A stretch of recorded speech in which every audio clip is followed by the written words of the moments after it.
Anyone who's interested in making change in the world also has to learn how to take care of herself, himself, their selves.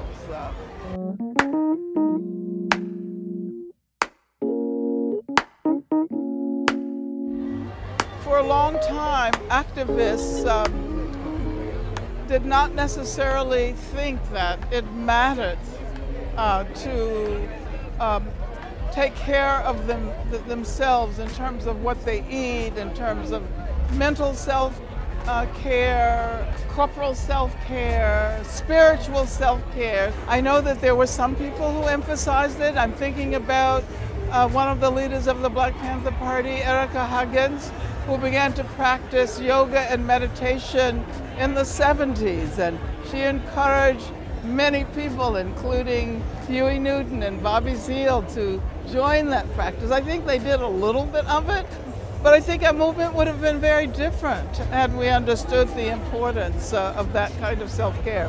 Personally, I started practicing yoga and meditation when I was in jail, but it was more of an individual practice. Later, I had to recognize the importance of emphasizing the collective character of that work on the self.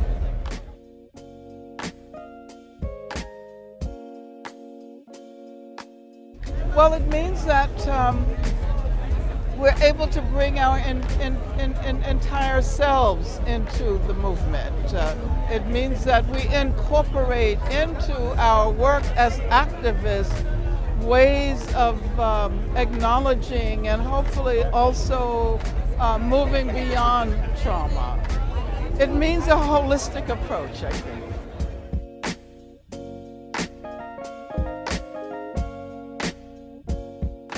I think longevity is important, and not simply individual longevity.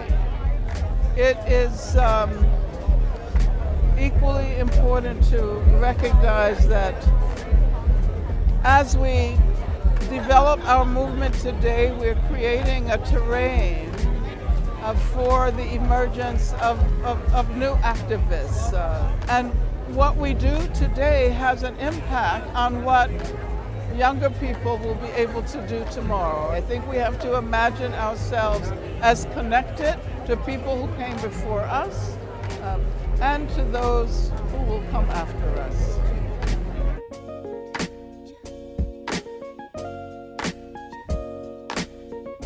Black people all over the world have been subjected to the most unimaginable forms of violence, slavery, torture. But at the same time, and this is what Black people have offered the world, we've also produced beauty, music, and art.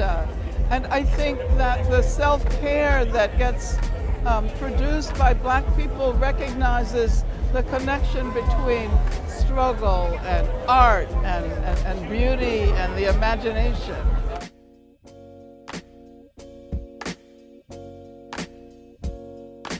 It's very dangerous. It's very dangerous not to recognize that as we struggle, we're attempting to presage the world to come. And the world to come should be one in which we acknowledge the collectivity and connections and relations and joy. And if we don't start practicing collective self-care now, there's no way to imagine, much less reach a time of freedom.